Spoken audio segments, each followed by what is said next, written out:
Hi, everybody. This is the Texas Virtual Meetup Group. And so this is our second collaborative close reading together. And we are going to look into a Bernadette Mayer poem today called Phil's Passing Through the Leaves. And so I'm going to open up by reading this, and thank you all for being here today. Phil's passing through the leaves, coming back from the berry farm. It's raining, but not cats and dogs. Parrots and hawks are following him. He had a fight with his boss, lost some stamps, broke a lamp, got some sleep, and in his mind maybe went swimming in a silvery lake where a deer came up to him and said, "What did you think of the 9/11 report?" A mimeograph machine in my dreams. In California, it never snows or rains. Every day is just the same. Love is not the same, but keeps that name. I am inland, but I must be you, even though by now you must be at the shore. And so that second to last line, I am inland, but I must be you, it feels like ethereal to me off the bat. Like, because it is, I feel like, this is probably a dream, perhaps, if I can say that. And, that feeling of crossing the boundaries between reality and dream, I think are very present here. Eleanor, what do you think? The first thing is, I think inland is an odd word to use because the only other time we hear about the water is lake, and I think it really doesn't quite match. You really talk about inland when you're talking about an ocean or sea. I don't think you usually use it about a lake. So I think it's once again her the poet sort of tipping the geography of the poem in a way. And then, of course, but I must be you is so odd because who's the you? And then to be exactly someone. So it's not like you or near you, but I must be you. Does anybody have any thoughts on that? Who is this? Who are we referring to? Who is you? Or perhaps is this referring to something earlier in the poem? Terry. Well, I think the first thought is that you is Phil. And so this is one of the lines I think that leads us to think that this is a love poem. At like the beginning of this, Phil's passing through the leaves gives us a very nice introduction to Phil. I mean, he seems like a good romantic object. And then by the end of the poem, you can say she's merging with Phil.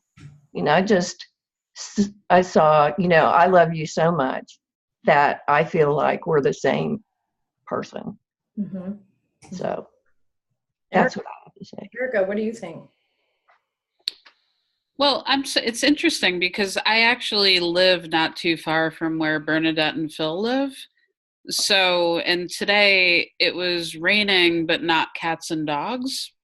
So, I'm having this moment with the first stanza where, I'm sort of like stuck in the first stanza because it feels like living up here, this could actually kind of be real. Mm-hmm. But it's not because, the deer is probably not going to talk. Although, there's something to be said about like the experience of living sort of in upstate New York in the middle of nowhere and like how intense interactions with nature are. So it feels like it kind of begins as like a love poem to nature in some sort of a strange way, and then evolves into this relationship with Phil and the conflation of the two people into one. Mm-hmm. And then separating again. I mean, the last two lines are really kind of stunning and baffling. Well, and I guess what that makes me have to ask is where is California here? If we're thinking about upstate New York, there's no deer in California, I can tell you that. So you have no Lyme disease either. Not nearly as much as back east. I don't have any deer. Wow. I could mention about the Lyme disease. It's on both coasts for sure, and deer they do transfer it. The you know that last stanza, it really to me contemplates the bigger question for me, which is love a theme, a subject, or both. And I think we're all kind of seeing them merging, and Phil passing almost feels like it's saying passing as in passing on, and kind of going into this whole Phil, like what is Phil, and the mimeograph, the different copies of Phil, and then really love. I wonder, could that word love be a name for him, not just the experience, but or is it about how love changes, or is it both of those things? It's hard to separate the way she weaves this poem. It's so hard to just separate things out. Mm-hmm. I started thinking about one thing, and like it just goes through, like the deer and.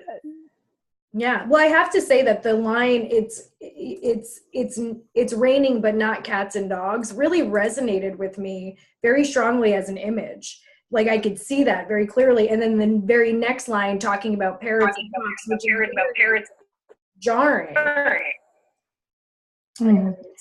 Y'all, is there a song?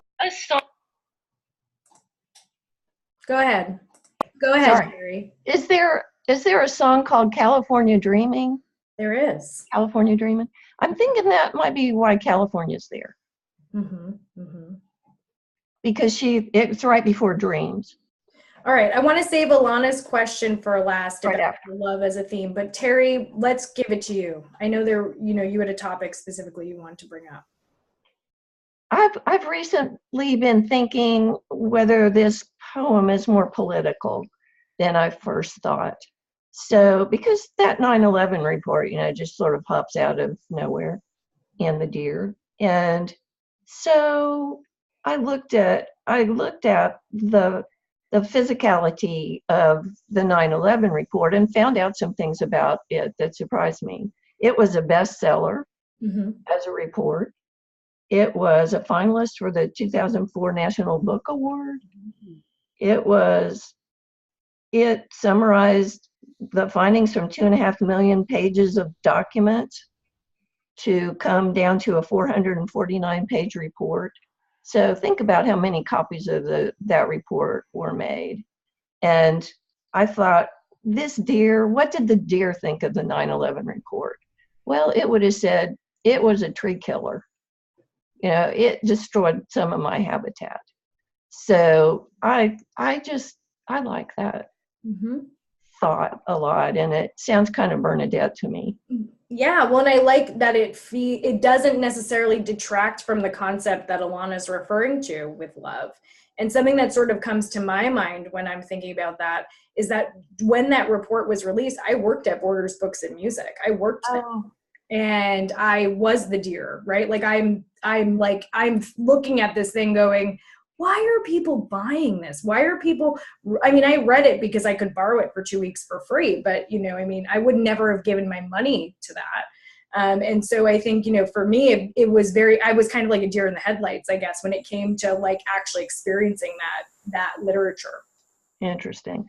Did it have the names of the people who died in the report? Because I thought about all the people perhaps in their name Phil. And there's Bernadette's Phil, but there were all the people in their name Phil who died in that incident. And that might have a little bit to do with passing through the leaves. Wow. And it might have something to do with the fact that Phil's not capitalized. Yeah. Eleanor, what do you think about that? Oh, I have to thank Terry, because the 9/11 report really kind of stuck out for me. And truthfully, it sort of bothered me because it just seemed to be haphazardly there. Everything else sort of has some sort of connection to something else. But the 9/11 report, it's so different and so specific. that being said, the only thing that I really came up with was that 9/11. You know, you have two numbers there, and of course, you know, you immediately have the connection to the incident, but it's also a particular date. And I think something that maybe the poem is trying to do is to capture a specific day in the poet's life in an unusual way. So I think maybe it's almost like a journal entry. That's, I don't know what people think of that. I don't know. That's Interesting. She could have written it on September 11 of a different, you know, that year when the report came out. Yeah. When did the report come out? Well, I think I mean, I know the book was published, right, in 2004, something like that. Yeah. I can see a connection between the 9/11 report after that wonderful, all of the information you gave us, Terry. It just, that report replaying in her mind like a mimeograph machine. I can hear like the clicks, you know, so they seem very connected to me. It doesn't seem like something that's just, it does seem definitely about a nature statement and, you know, an environmental thing, but it feels linked. Erica, you're nodding. Well, yeah, I mean, this is like, I actually just looked up the 9/11 report. You know, it's not a document or anything I've ever looked at before. I think partially because I'm a New Yorker and, you know, I watched 9/11. And, you know, the thing that I'm really thinking about now is the line, every day is just the same. Like, I remember really clearly after it happened, like, sort of having to, like, just the simultaneously strange trance that it felt like the city was in, where every day was sort of the same movements that were kind of disembodied to a certain extent. But at the same time, you know, there was a certain way that it felt like every day is just the same, because the idea was that we're moving forward. And I'm also really interested in this connection about the poem being political and the mimeograph machine. And, you know, I think that what I'm hearing from all of you is like really opening up the poem for me. You know, Bernadette spent a lot of time in New York City and continues to spend a lot of time in New York City. I don't actually know when she moved upstate, but she ran a small press that produced mimeograph books with Louis Warsh called Angel Hair. Or no, I'm sorry, I'm mistaken. I believe it's United Artists, which Louis still runs.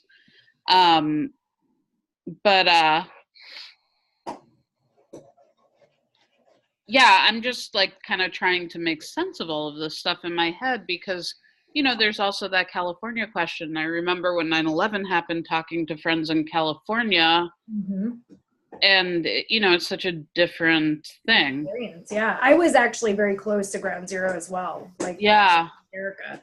And, you know, I mean, so it was a very different experience if you were, you know, depending on where you were. And it's like Bernadette sort of set us up for this very large conversation about where we're, because everybody, it's like one of those things that everybody knows where they were, right? And so I guess in this way, I think we can actually pivot towards Alana's question, which is, is love a theme, a subject? What is it? What is your question, Alana, exactly? No, I'm still in 9/11. I really want. I was in LA during then, and it was funny in the business. It was kind of understood that nobody should go around and pursue their own business in the sense of auditioning or pitching yourself, or everyone was like, when the people take the little flags out of the back window, you know, that do in the air, the outside ones, then we can go back to normal. Every day was not the same, as far as people were in shock and handling it that way. That it's not okay to go on with our work. Even though people did. So the love thing, is it a theme, a subject, or both maybe in this? And nothing, we were talking about things not being capitalized. The I's are not capitalized. Phil is not capitalized. Nothing is capitalized. And so that it feels like, I'll just present this, that they are the loves, and the theme is a kind of love that changes. Is there, does anyone feel that happening at the same time? Well, and I mean, for me, just to like bridge the 9/11 and the love thing, it's like there is like the sense of time and the sense of change and the idea that everything stays the same. Nothing ever stays the same, right? It's like she can write to me that every day is just the same, but I live in California and it's not. It does rain here and it does snow in the Sierras, right? So it's like it just depends on where you are in California, you get less or more. But we do. It's like that. This kind of falsity that pervade, like that. There's a kind of deception in that line that sort of makes me reserved in terms of interpreting the poem face on about being political.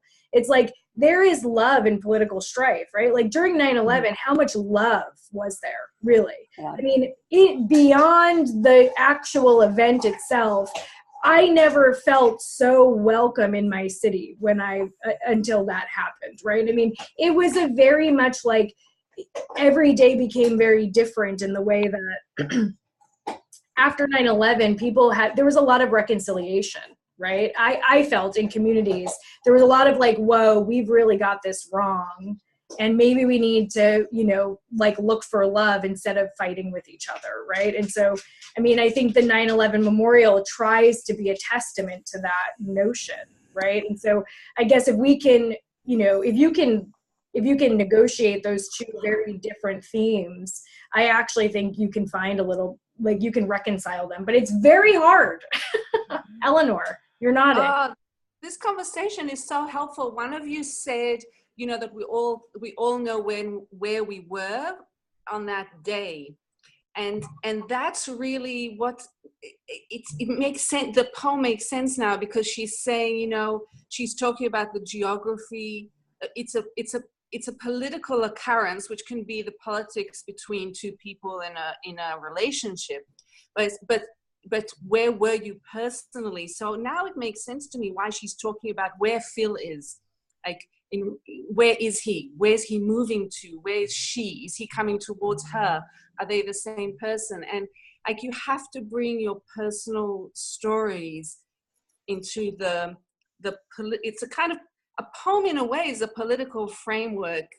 I think with Mayer, it's always a political framework of sorts, but you can only get into it through the personal story. So it's only because I was in some library for 9/11. I was in a children's library in Sydney, Australia, with my son, who was, I think, 6 years old, who was, listening to a story or something. So listening to your personal stories has made me understand the poem.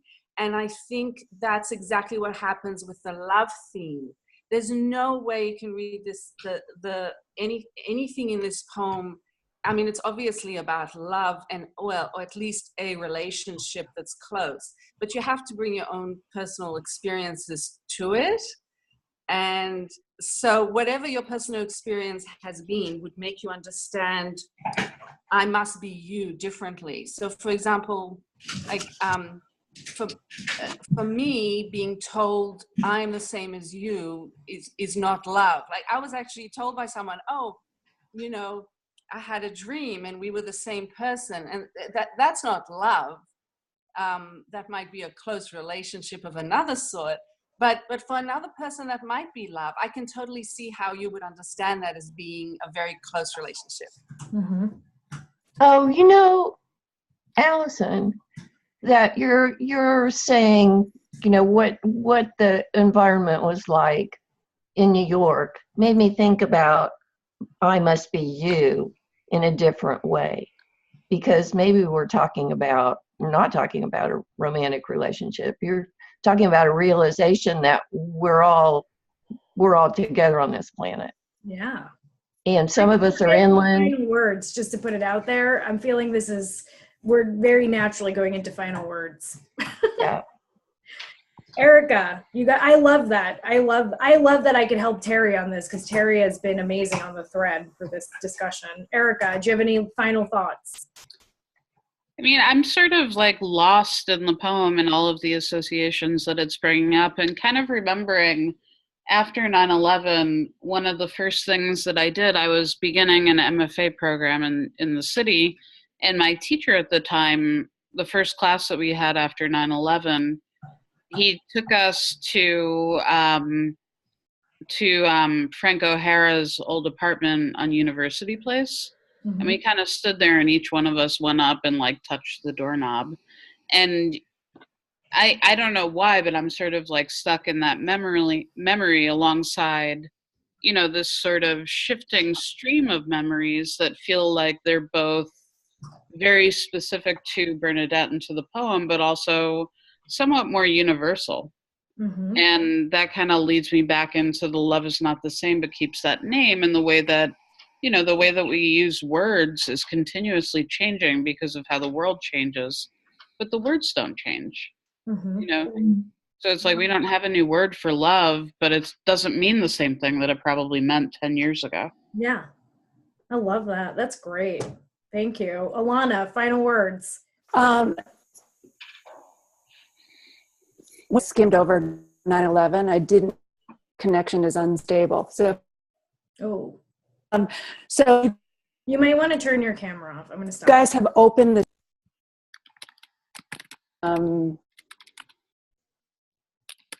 Can you hear me? Yeah, go ahead.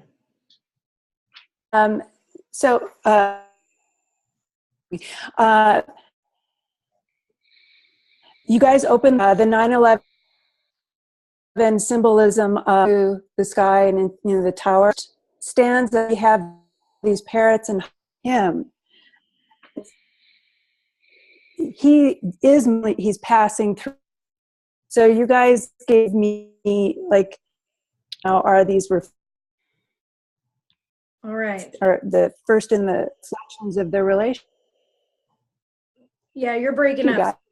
Yeah, you're breaking up, Alana. So, but I think I got it that, you know, she really appreciates that we brought up the 9/11 and kind of starting to bridge some of these themes together from the poem.